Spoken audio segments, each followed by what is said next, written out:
Et si la différence entre une copie moyenne et une excellente note en économie, ça n'avait finalement rien à voir avec la quantité de connaissances qu'on recrache. Ah ouais, c'est souvent ce qu'on croit, hein. On pense qu'il faut tout savoir par cœur. Exactement.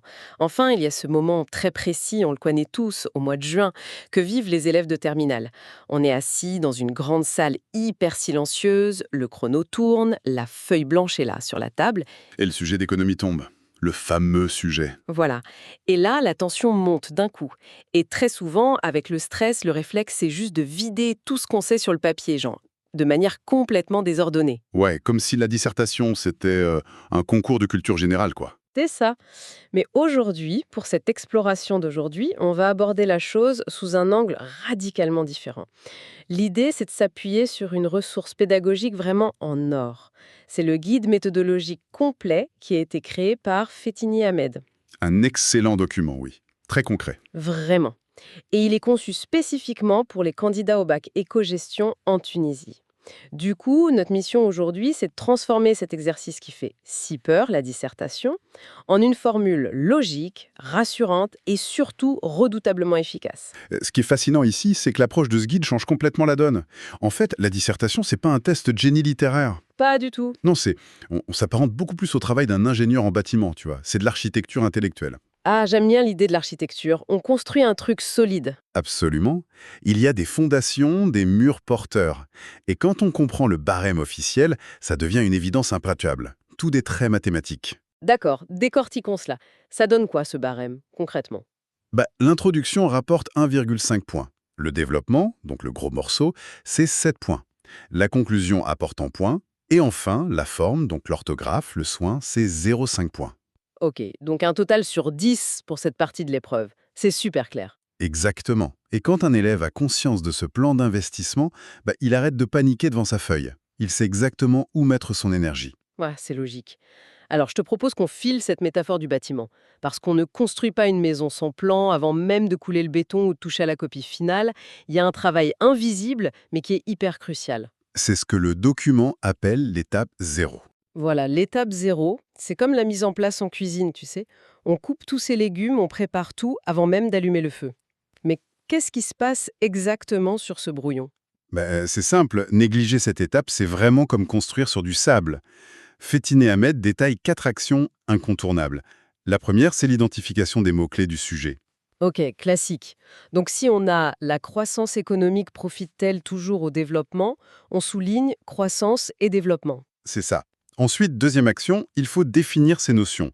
Mais attention, avec une rigueur purement économique. Le correcteur ne veut pas d'une définition de dictionnaire général, quoi. Ouais, pas de blabla philosophique. Voilà, il faut dire que la croissance, c'est l'augmentation soutenue d'un indicateur quantitatif comme le PIB, et que le développement, c'est une transformation qualitative. D'accord. Et là, généralement, les futurs bacheliers se disent, c'est bon, j'ai mes définitions, je fais mon plan. Erreur fatale. C'est là qu'arrive la troisième action et c'est vraiment le cœur du sujet. Il faut repérer la tension, le paradoxe. Ah, la fameuse tension. Oui, et seulement après ça, on passe à la quatrième action, formuler une problématique unique.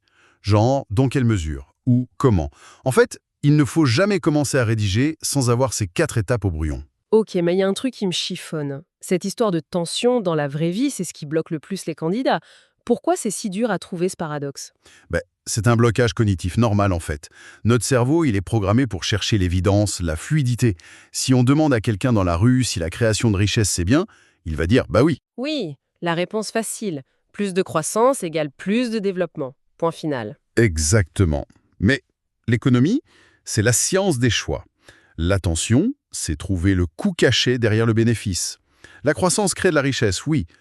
Mais cette richesse peut être concentrée, donc ça augmente les inégalités. Ah oui, je vois. Ou alors, cette croissance peut polluer et détruire l'environnement. C'est ce fameux oui, mais qui force à sortir de la naïveté. Sans ce paradoxe, la dissertation, elle n'a pas de moteur. D'accord, donc l'attention, c'est pas juste un truc pour faire joli, c'est le carburant du devoir. C'est ce qui va justifier de faire 2 parties. C'est tout à fait ça. Super clair. Bon, le brouillon est prêt, le carburant est là. On passe à la vitrine du devoir 1, l'introduction générale. C'est la première impression du correcteur. comment on chope ce 1,5 point et comment on rédige ces 8 à 10 lignes parfaites? L'intro, elle doit fonctionner comme un entonnoir. La méthode donne une recette en 3 blocs. D'abord, l'accroche. On part d'un fait d'actualité, d'une stat ou d'une citation. Et l'astuce, c'est d'y intégrer la définition d'une seule notion clé. Attends, une seule notion. Mais si le sujet a 3 mots compliqués, c'est pas risqué de faire l'impasse sur les autres dès le début. Mettons-nous à la place du prof.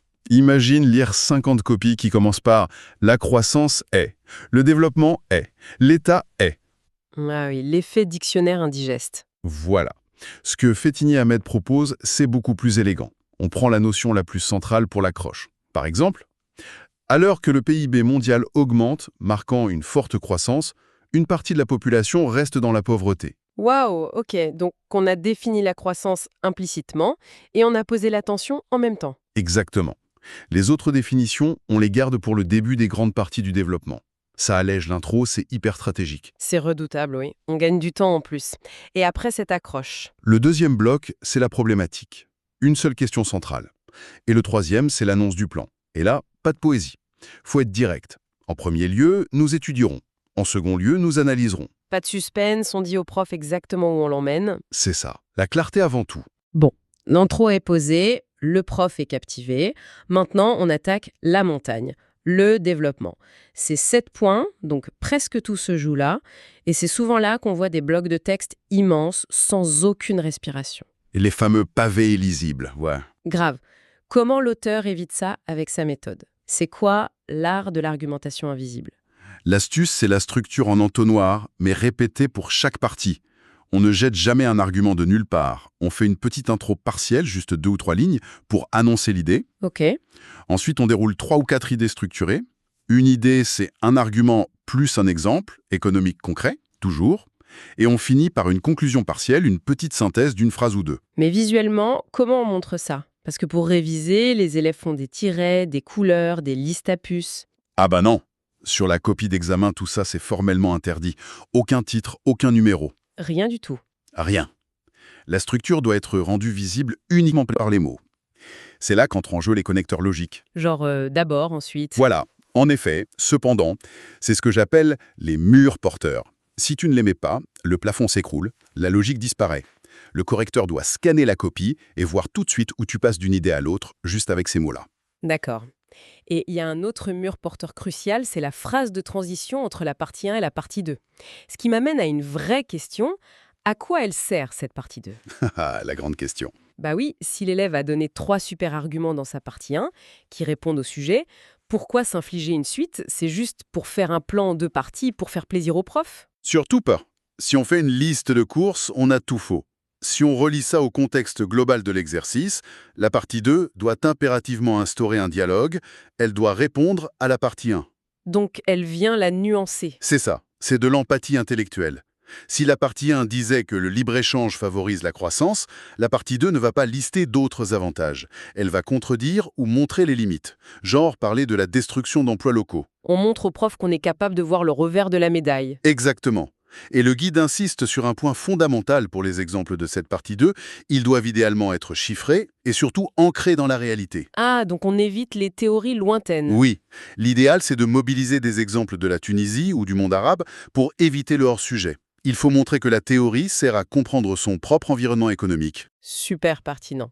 Au lieu de parler de l'inflation sur la planète Mars, on parle du pouvoir d'achat actuel localement. C'est ça. Un argument théorique avec un exemple régional chiffré, c'est le jackpot assuré pour les points. Ok, le développement est en béton armé. Mais il faut bien sortir de scène.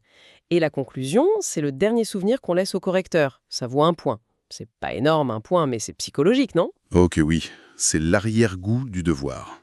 La méthode divise ça en 2 temps. D'abord la synthèse. En 2 ou 3 phrases, on reprend les grandes idées et on répond clairement à la problématique, avec un « en somme » ou un « ainsi ». Et le deuxième temps? C'est l'ouverture. On relance un nouveau débat. Cette analyse nous amène à nous interroger sur... Tu vois le genre? Ouais, on ouvre une nouvelle porte. Mais j'ai lu dans le document qu'il y a des pièges mortels à ce stade. Des erreurs qui font perdre des points bêtement. Absolument. Oublier de répondre à la problématique, c'est classique. Utiliser des listes à puces ou encore la paraphrase. Ça, les correcteurs détestent. Recopier le dossier documentaire au lieu de reformuler avec ses propres mots, c'est ça qu'assure. Exactement.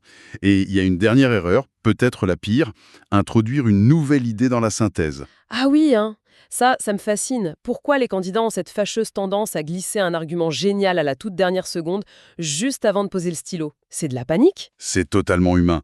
C'est le stress, l'élève écrit depuis 2 heures, la pression retombe, et boum, il se souvient d'une théorie super importante qu'il a oublié de mettre dans la partie 2. Et il se dit, vite, il faut que je montre que je sais ça. Voilà. Sauf que pour le correcteur, c'est catastrophique. Il est en train de fermer le dossier, d'évaluer la cohérence globale, et on lui jette un concept complexe non développé. Ça casse toute l'harmonie. Toute nouveauté doit aller exclusivement dans la phrase d'ouverture. C'est une discipline de faire jusqu'à la dernière phrase. C'est ça. D'ailleurs, pour s'en assurer, Félétini Hamed propose une checklist mentale à la toute fin. Ah, une vérification avant de rendre la copie. Ouais. L'élève doit se demander: et ma problématique est-elle là? Ai-je respecté mon plan?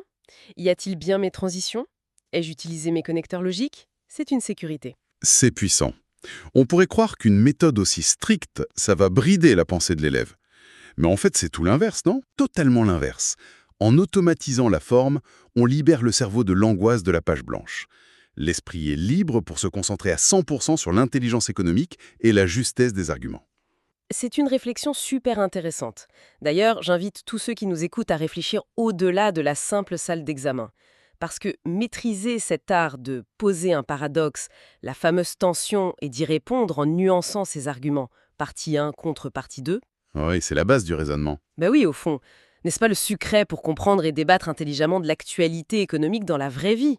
Quand on regarde les infos, repérer qui expose une thèse et qui est capable d'apporter la nuance, c'est de l'esprit critique pur. C'est une excellente façon de voir les choses. C'est une compétence pour la vie, pas juste pour le bac. Complètement. Un immense merci à ceux qui nous écoutent pour votre attention assidue durant cette plongée méthodologique. Il faut vraiment rappeler que toute cette méthode brillante, cette architecture, c'est l'œuvre de l'auteur Fétini Hamed. Un travail remarquable pour aider les candidats. Absolument, son guide est une mine d'or. Voilà, c'est la fin de cette session. Podcast de la chaîne pour réussir en économie.